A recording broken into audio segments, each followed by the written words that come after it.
Bonjour tout le monde, je vais vous présenter un cours d'histologie. Commençons par définir ce mot. Alors, histologie du grec, ce mot est formé à partir de l'histo qui veut dire tissu et de logos qui veut dire science. Alors, l'histologie est une discipline de base des sciences biologiques qui a pour objet l'étude des tissus. Elle a pour but d'explorer leur structure. Elle demeure une science vivante et utile pour tous les étudiants en médecine vétérinaire et en chirurgie dentaire. On définit un tissu.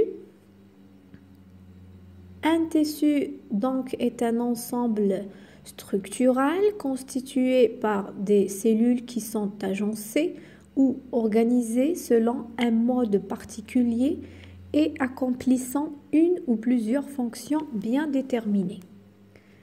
Les tissus n'existent pas à l'état pur, ils se juxtaposent et se combinent pour former des organes. Ainsi, chaque organe a sa propre fonction. Un appareil est un ensemble d'organes groupés pour assurer une fonction principale. Alors, un tissu est un ensemble de cellules, un organe est un ensemble de tissus, un appareil est un ensemble d'organes. Dans un organisme, il y a différents niveaux d'organisation structurale.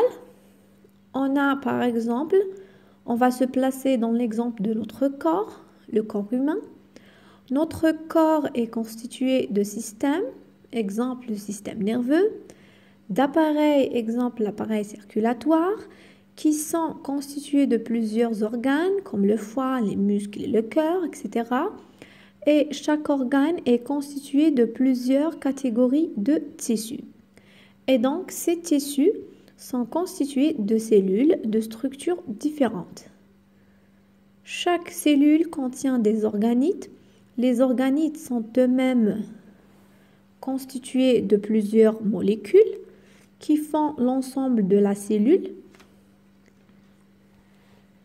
qui donne sa structure spéciale dans chaque catégorie de cellules. Pour l'étude des tissus, on se base sur les techniques dites histologiques.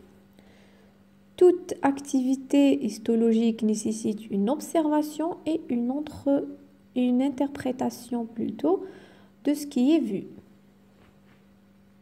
On a 4 étapes d'ordre histologique qui se succèdent, à savoir le choix du matériel à étudier, la technique de visualisation, la production d'images et finalement l'interprétation de ces images. Commençons par le choix du matériel à étudier. Matériel choisi prélevé selon l'étude effectuée. L'observation peut porter sur les préparations où les cellules restent entières, des cellules vivantes en culture ou bien fixées sur des lames. On donne comme exemple le frottis sanguin. Deuxièmement, les techniques de visualisation. Les techniques de microscopie optique et de microscopie électronique sont utilisées pour visualiser les structures. La production d'images, il faut produire une image de la préparation devenue observable afin de pouvoir la regarder. Finalement, l'interprétation des images. L'interprétation donne une signification aux images observées. L'interprétation est basée sur des processus de reconnaissance de forme, de contraste, de couleurs, etc. Le matériel est prélevé de différentes façons.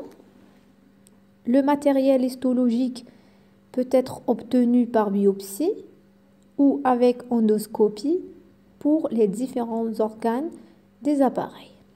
Le matériel histologique peut aussi provenir d'une pièce opératoire ou d'une autopsie. Récapitulons alors ces techniques. En général, pour étudier un tissu, il faut prélever un morceau de ce tissu pour pouvoir l'étudier, bien sûr. Alors, l'étude se fait après observation, soit sur des cellules entières, si le tissu est constitué de quelques cellules seulement. Les cellules peuvent être vivantes ou bien on peut faire des cultures qu'on peut préparer sur des lames. Je vous ai donné l'exemple de préparation d'un frottis sanguin. Ou alors, on peut avoir besoin de préparer un échantillon réduit pour pouvoir l'étudier. Dans ce cas-là, si on part d'un organe, on doit pouvoir le découper pour avoir un échantillon pour faciliter l'observation, soit en microscopie optique ou électronique. Donc, ce sont ces techniques-là qu'on appelle techniques histologiques. Ça nécessite des protocoles bien déterminés, adéquates et précises, soit pour l'observation en microscopie optique ou électronique. Tout ça, c'est un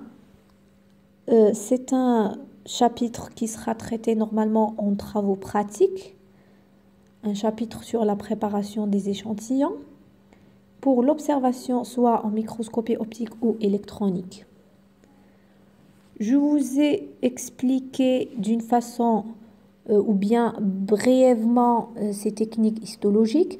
Si vous voulez qu'on les traite d'une façon un peu plus vaste et détaillée, on va consacrer une vidéo pour ça.